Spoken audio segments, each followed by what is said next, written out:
de combattre. Et dans une bataille qui nous appartient, mais c'est le Seigneur qui est le capitaine, c'est lui qui nous mène de triomphe en triomphe, de victoire en victoire, et c'est lui que nous devons faire confiance. Amen. Amen. En toute situation, en toute chose, quelle que soit la situation dans laquelle nous nous trouvons en tant qu'enfants de Dieu, eh bien, sachons que Dieu est au contrôle de toute situation. Amen. Et lorsque le déluge s'abattait sur la terre entière, parce que c'était universel, même lorsque les scientifiques ne veulent rien savoir de ça, ils pensent que c'était régionalisé, localisé, mais c'est universel. Eh bien, la Bible dit, Dieu était sur le trône. Amen. Lorsque le déluge débordait sur la terre. Mais c'est lui qui a envoyé le déluge de toute façon. Il est au contrôle de toute situation. Alors ici, l'apôtre Paul, se sert de ce beau chapitre qu'il a écrit aux chrétiens d'Éphèse, Antiochie, actuelle, aux chrétiens d'Éphèse, pour faire comprendre que nous sommes engagés dans une guerre spirituelle.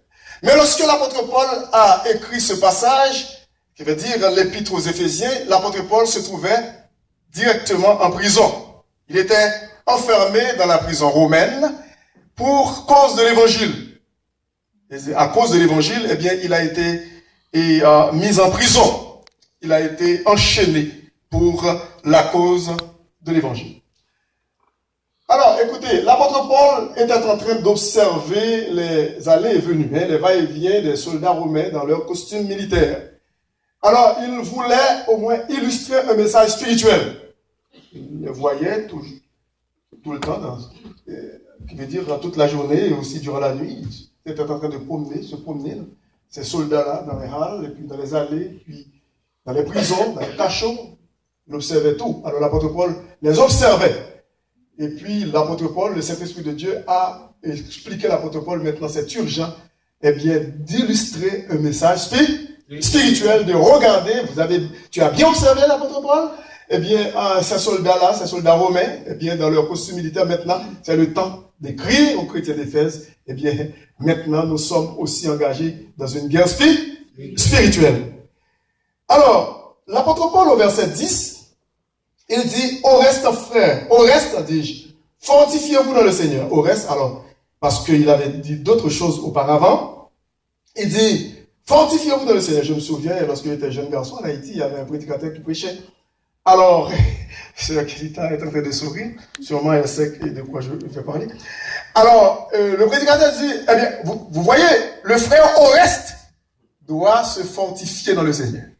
Alors, c'est pas un frère qui s'appelait Oreste, mais c'est plutôt par ailleurs ou ensuite, qui veut dire après la conversation engagée avec les chrétiens, qui veut dire après ce qu'il avait dit, enfants, obéissez à vos parents et autre chose, parce que depuis au chapitre 1er, il parlait, et jusqu'au chapitre 6, maintenant, il passe à une autre étape, au verset 10, il dit, au reste, c'est-à-dire maintenant, là, pour terminer avec le chapitre, ce beau chapitre, et par ailleurs, ou pour conclure, au reste, fortifiez-vous dans le Seigneur.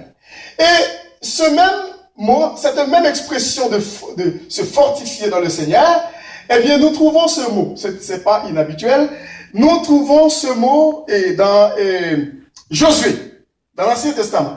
Vous vous souvenez lorsque Moïse est mort? Alors, Josué, avant la mort de Moïse, était le serviteur de qui? De Moïse. Alors, Moïse était le serviteur de qui? De l'Éternel. Alors, il y avait des étapes. Alors, avant que Moïse en soit mort, il était général auprès de Moïse. Et donc, aguerri par la guerre. Mais lorsque Moïse est mort, Dieu est entré dans le décor pour dire à Josué, fortifie-toi et prends courage. Maintenant, mon serviteur Moïse est mort, c'est le temps maintenant de le remplacer. Tu vas prendre sa place. Tant et aussi longtemps qu'il était là, mais même s'il était âgé, mais il pouvait faire le travail, tu l'assistais. À son côté comme général. Mais maintenant, il est parti, tu dois prendre sa place. Est-ce que vous êtes là avec moi? Amen. Alors, pour prendre la place de Moïse, pour chausser les bottes de Moïse, c'était pas facile. Et c'est pour cette raison que Dieu devait dire à Josué, fortifie-toi et prends courage parce que tu vas connaître des heures pénibles. De même que Moïse a connu des moments très, très, très difficiles, des moments périlleux, des moments difficiles, des moments noirs de sa vie, eh bien, Moïse, une fois, il avait même demandé la mort. Mais il ne l'a pas enlevé. Il dit, il n'a pas enlevé sa vie. Mais il a dit, prends ma vie, prends mon âme. Je suis fatigué. Et lui aussi avait fait ça. Il avait dit, Seigneur, je ne peux rien faire avec ça. Je ne peux continuer à vivre parce que je suis découragé, je suis fatigué. Parfois, ça arrive, hein. Il faut faire très attention pour passer à l'acte parce que nous sommes enfants de Dieu. Parce que l'apôtre Paul pouvait dire, je puis tout par celui qui me fortifie. Je comprends bien que ça peut arriver, qu'on a des mauvaises pensées. Mais on va voir après et au cours du message. Au reste, fortifiez-vous dans le Seigneur. C'est pas en toi qu'il se fortifie. C'est pas en quelqu'un d'autre qu'il faut se fortifier. Mais c'est dans le Seigneur. C'est lui qui donne la force suffisante pour passer au travers des épreuves. Amen. Parce qu'il est le roi des rois et le Seigneur des seigneurs. C'est lui qui est notre créateur. Il sait de quoi dit le psalmiste David, le psaume 103, de quoi nous sommes formés. Il se souvient que nous sommes poussière. Il sait que nous sommes incapables sans lui. D'ailleurs, dans le Nouveau Testament, sous la Nouvelle Alliance, l'apôtre Paul pouvait, Jésus-Christ même pouvait dire dans Jean 15, sans moi, vous ne pouvez rien faire. Même si vous voulez faire quelque chose, mais sans Dieu, impossible. Vous ne pouvez pas. L'apôtre Paul ne pouvait rien faire sans Jésus-Christ. C'est pour cette raison qu'il pouvait dire dans Galates 2:20, j'ai été crucifié avec Christ. Et si je vis, ce n'est plus moi qui vis, c'est Christ qui vit en moi. Parfois, nous pensons que nous pouvons par nous-mêmes faire quelque chose. Rien. Impossible. On ne peut pas. On ne peut pas. L'apôtre Paul pensait qu'il pouvait parce que lorsqu'il était dans le judaïsme, mais finalement, il a fait sa reddition. Il a remis les armes du Seigneur. Écoute, qui es-tu, Seigneur? Mais, écoute. Alors, l'apôtre Paul, finalement, il a compris, non. L'apôtre Pierre pensait qu'il pouvait faire quelque chose. Même pour sauver Jésus-Christ, il pensait qu'il pouvait. Mais Jésus-Christ n'avait pas besoin de se faire sauver. Il est le sauveur. C'est nous qui avons besoin d'être sauvés. Mais l'apôtre Pierre, écoute, dans son caractère impulsif, parce qu'il était un homme, et sûrement il était costaud, et puis son tempérament n'était pas comme les autres disciples, parce qu'il les regardait de haut. Mais Jésus-Christ dit, mais fais attention Pierre, parce que tu vas tomber. Il dit, mais non, même si les autres, écoute, mais même si les autres, mais quant à moi, non. C'est comme si Pierre était omniscient.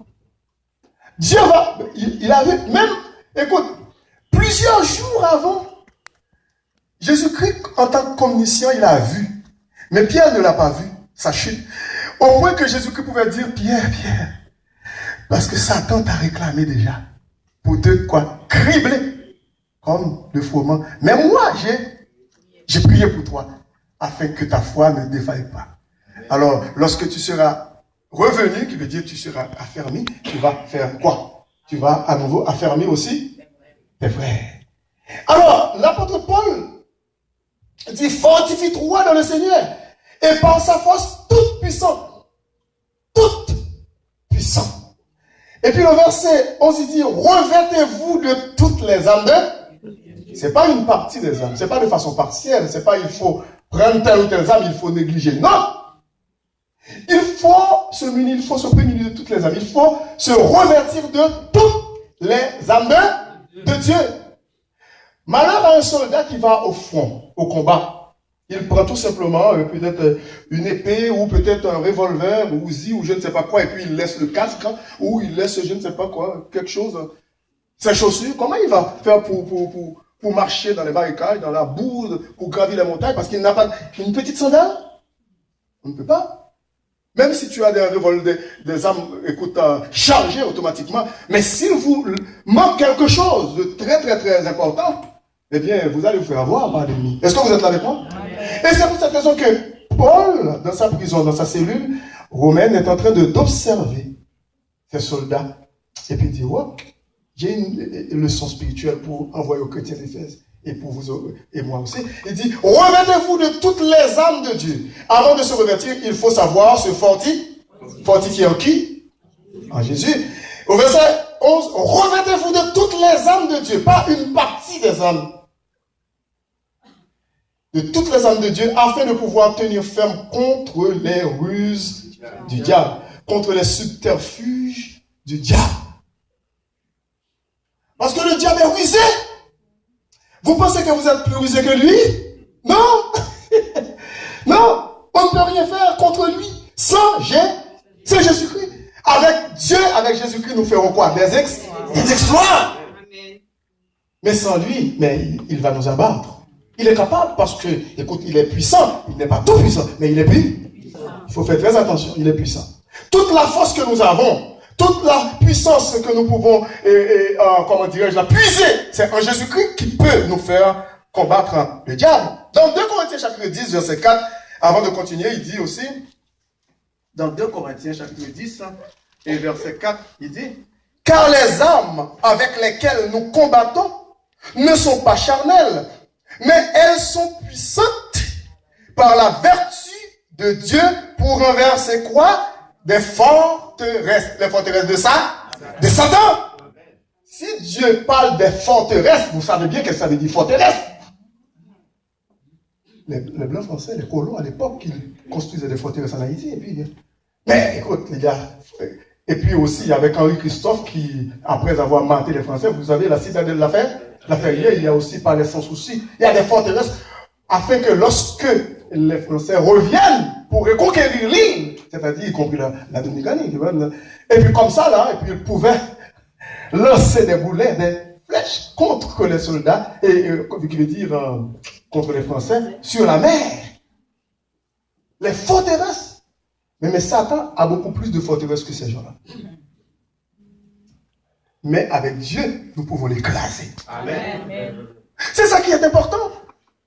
Oui, nous ne manions pas les âmes charnelles.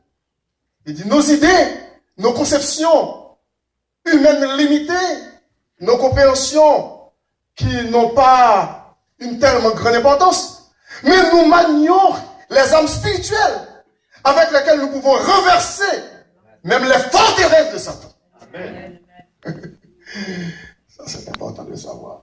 Et la parole dit, au verset 11, revêtez-vous de toutes les âmes de Dieu, afin de pouvoir tenir ferme contre les ruses du diable, parce qu'il est rusé. Il dit au verset 12, car nous ne sommes pas en train de combattre avec les gens que nous voyons. Fort souvent, vous pensez que vous êtes en train de combattre avec Pasteur Level, vous êtes en train de combattre avec un sœur Wilmide, ou avec un sœur Kelita. Non. L'apôtre Paul nous dit, car nous n'avons pas à lutter contre la chair et le sang, mais contre les dominations. Contre les dominations. Et, les dominations, c'est un mot latin, dominus, qui veulent nous maîtriser comme maîtres. Domination. Contre les autorités. Il y a une organisation, toute une organisation, écoute, que Satan a bâti, a construit, qui n'a rien à voir, qu'on ne peut pas comparer avec quelle que soit l'organisation mondiale, quels que soient les grands gouvernements mondiaux sur la terre. Vous voyez qu'il y a des gros gouvernements, il y a des paliers ici, à peu près 3 paliers du gouvernement ici, fédéral, provincial et municipal. C'est bien organisé, bien ordonné. Presque tous les grands pays civilisés ont ce genre de gouvernement. Mais le gouvernement de Satan, c'est bien organisé tout possible. Regarde. Au verset 12 dit, car nous n'avons pas à lutter contre la chair et le sang, mais contre les dominations, contre les autorités, contre les princes de ce monde de ténèbres, contre les esprits méchants dans les lieux célestes. Les esprits, on ne les voit pas. On ne peut pas combattre avec des esprits qu'on ne voit pas. Si ce n'est pas Dieu qui nous aide à les combattre. Impossible, c'est pour cette raison que lorsque les gens, même les chrétiens, ça fait honte, les gens qui se disent chrétiens parfois, ils sont à bout de ressources. Ils sont tellement découragés, ils ne voient pas les méchants, les invisibles qui les poussent à faire des mauvaises choses. Ils ne les voient pas.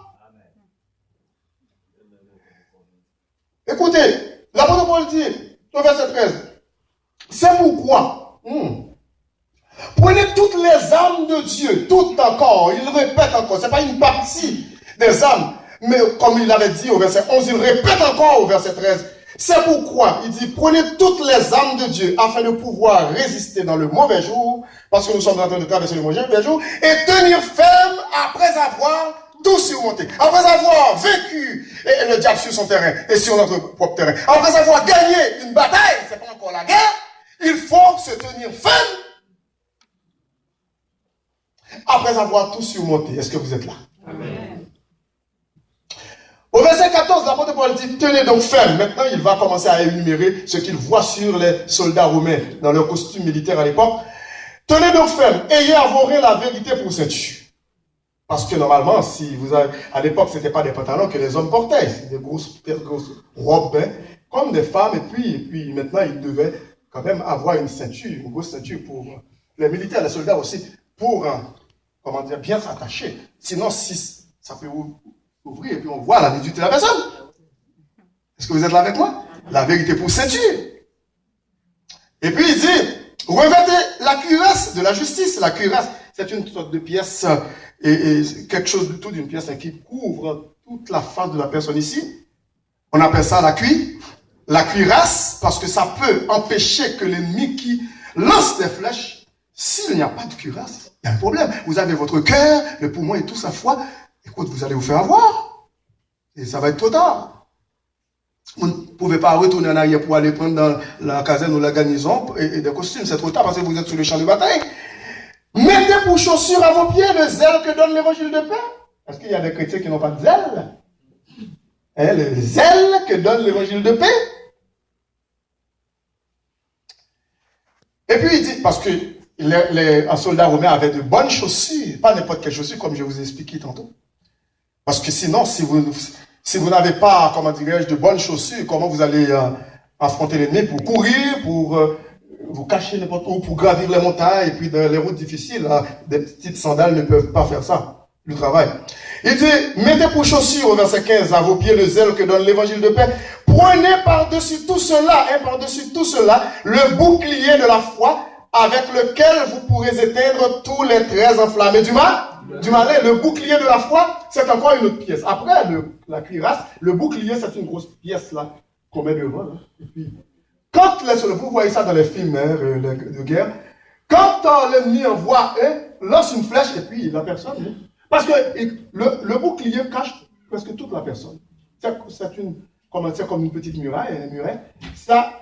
Parce que le soldat se met à genoux avec ça, et puis ça coupe même toute la tête. De telle sorte qu'une flèche qui est lancée vers lui, il n'y a pas moyen. Déjà, il y a une cuirasse, il y a le bouclier. Vous voyez? Amen. Amen.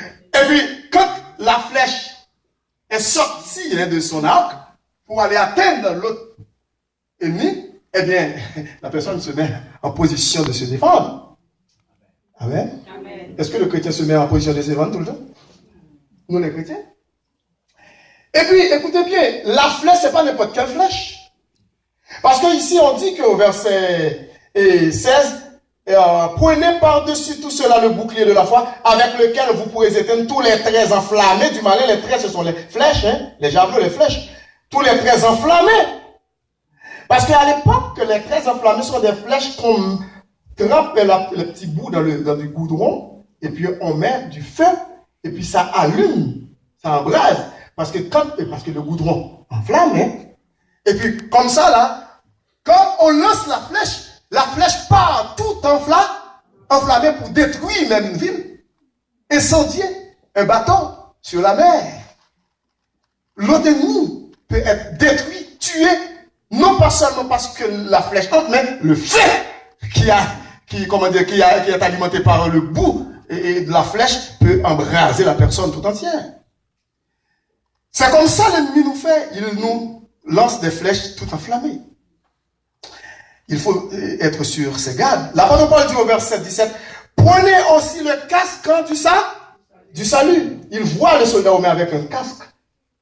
Le soldat ne va pas partir en dépit, malgré toutes ces armes qu'ils ont déjà prises, non prises, il ne va pas partir, le soldat romain, écoute, sans son casque. Parce que une blessure ou du moins un coup à la tête, c'est mortel, n'est-ce pas? N'est-ce pas? Amen. Il dit, prenez aussi le casque du salut. Le casque du salut peut nous protéger, nous préserver en tant que chrétiens de toute mauvaise pensée. Parce que nos pensées peuvent, écoute, nous envoyer au meurtre. Comme nous ne sommes pas capables avec la vie, la pensée est attaquée. Qui attaque nos pensées? C'est le diable. Qui loge dans nos pensées de mauvaises pensées? Mais c'est lui. On est fatigué de la vie. On est découragé. Parfois, on peut même jusqu'à dire, écoute, on est déçu de Dieu. Mais non. Dieu est au contrôle. S'il y avait quelqu'un qui pouvait demander la mort et puis peut-être pour mettre fin à sa vie, c'était l'apôtre Paul. L'apôtre Paul a été battu de verge même 3 fois. Et puis, il a fait naufrage sur la mer pour aller à Rome, lié pour la cause de l'évangile. Et écoute, il a été haï par ses compatriotes. Il a été persécuté. Bon, vous savez, il était un grand persécuteur avant sa conversion. Il a goûté la médecine aussi. Alors, l'apôtre Paul dit, prenez aussi le casque du salut pour protéger. Écoute la tête où loge la pensée. Parce que la pensée vient du cœur et puis ça monte dans la tête et puis ça nous pousse à commettre des actions maléfiques sur notre propre personne. Et puis l'apôtre Paul dit, et l'épée de l'esprit. L'épée de l'esprit, c'est la parole de Dieu. Et l'épée de l'esprit qui est la parole de Dieu. L'épée de l'esprit, la parole de Dieu, eh bien, joue 2 rôles. Un rôle défensif et un rôle offensif. Lorsque vous regardez les gladiateurs, il y a un certain Alain Delon, alors surnommé Zorro. Lorsque j'étais jeune en Haïti, je regardais Zorro, un grand gladiateur, il prenait son épée et puis il faisait parler de lui et dans son combat. Zorro, et Alain Delon, c'est un Français, il maniait ça bien, son épée. Alors, lorsque vous voyez 2 gladiateurs, des hommes qui luttaient, qui se combattaient avec épée, vous voyez, quand quelqu'un essaie d'entrer son épée dans la chair de l'autre, l'autre fait comme ça. Et puis ça frappe. C'est le rôle défensif. Mais après s'être défendu, qu'est-ce qu'on fait? On attaque. Est-ce que vous êtes là avec moi? On joue le rôle de défensif et aussi offensif. Qu'est-ce que je veux dire par là? Lorsque vous êtes sur un ring, vous n'avez pas encore fait cette expérience. Lorsque vous regardiez autrefois Mohamed Ali, ce grand boxeur qui s'est fait parler pendant nombre d'années, il est décédé avec Parkinson, non? Parce que c'est lui qui a fait terrasser les gens sur les rings. Et en Amérique, en Europe, partout en Asie, et sur la terre entière, il était très très connu, il était un grand boxeur. Eh bien, Mohamed Ali, qu'est-ce qui s'est passé? Lorsqu'il était sur le ring, dit Mohamed Ali, eh bien, il se défendait, mais aussi il attaquait. Mais la politique qu'il avait, parce qu'il était un grand maître dans ça, il se formait parfois lui-même, eh bien, lorsqu'il est monté sur le ring, il ne voulait pas laisser l'avantage à l'adversaire de l'acculer sur le mur. C'est lui qui commence à prendre le contrôle en main. Est-ce que vous êtes là? Il avance. De temps en temps qu'il avance, et puis l'autre recule. Déjà, c'est une faiblesse de la part de l'autre parce qu'il recule. Je ne sais pas si vous comprenez ce que je veux dire. Malheur à vous, lorsque quelqu'un commence à avancer vers vous, vous reculez. C'est pas bon.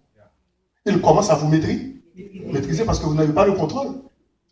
C'est la même chose pour un terrain de football. Lorsque vous êtes sur écoute, lorsque 2 équipes jouent, pourquoi une équipe traverse tout le temps la ligne médiane pour aller de l'autre côté? Pourquoi l'équipe n'est pas capable de traverser la ligne médiane, je veux dire la ligne du milieu, pour aller de l'autre? Pourquoi cette équipe qui est capable tout le temps de traverser?